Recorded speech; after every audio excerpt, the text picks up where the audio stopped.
વલસાડ જિલ્લા કલેક્ટર ઓફિસમાં ગ્રામજનો દ્વારા રેલી કાઢીને કલેક્ટર કચેરી પહોંચીને આવેદનપત્ર સોંપવામાં આવ્યું હતું.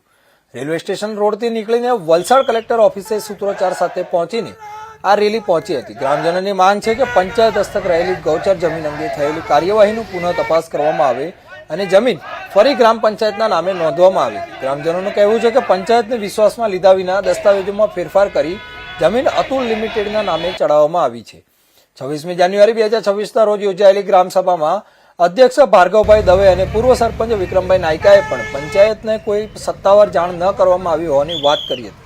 બીજી તરફ અધિકારિક સ્ત્રોતો મુજબ પ્રમોલિગેશન પ્રક્રિયા દરમિયાન ટેકનિકલ ભૂલથી સર્વે નંબર 159 અતુલ ગ્રામ પંચાયતના નામે નોંધાઈ ગયો હતો, જેને બાદમાં સરકાર દ્વારા સુધારીને જૂના સર્વે નંબર પુનઃ અમલમાં મૂકવામાં આવ્યા હતા.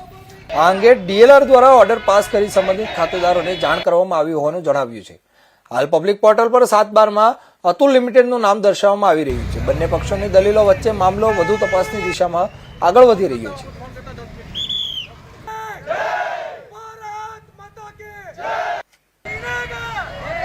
દેશમાં ગૌચર જમીન હોય છે.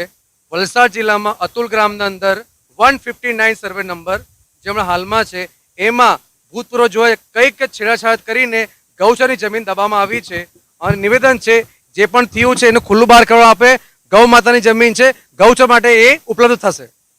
અને સેમ જ્યારે કંપનીનો જો દાવો છે કે એ ગવર્મેન્ટની ભૂલને લીધે ગૌચરણમાં નામ જતું રહ્યું છે, પંચાયતમાં નામ જતું રહ્યું છે અને એને પાછું સુધારી લેવામાં આવ્યું છે, તો આપણી પાસે કોઈ એના માટે દસ્તાવેજ કે 7/12ના પુરાવા કે એવું કંઈક ખરું? જરૂર સર. કોઈ બી વસ્તુ ભારત દેશ બંધારણથી ચાલે છે. બંધારણના કોઈ બી નિયમ વગર ઉલ્લંઘન કોઈ વસ્તુ થતું નથી. અગર કોઈ એમ કે ગૌચરની જમીન કોઈ સંસ્થાને આપ્યા છે તે કાગળ બતાવે, કોઈ કાગળ નથી. હાલમાં અમારા પર જે છે આ આખી અતુલ ગૌચર જમીન સેવગ્રામ ટીમ જે છે બધા કાગળ લાવ્યા છે. આમાં 1958 થી લઈને 2005 સુધીમાં બધું જે જમીન તમે બોલે છે ગૌચર જમીન આ પ્રૂફ છે અમારા પર. અમે હમણાં આવેદન આપવામાં આવ્યું છે. એની સાથે સાથે ગ્રામ પંચાયતમાં આનો ઠરાવ બી થયો છે. વગર ગ્રામ પંચાયત ક્રોસ કરવા વગર ગ્રામજનોને હિત છોડીને એ સમય શા માટે બીજાને આપવામાં આવે છે? કોઈ પુરાવા નથી. અમારા પુરાવા છે ગૌચર જમીનના.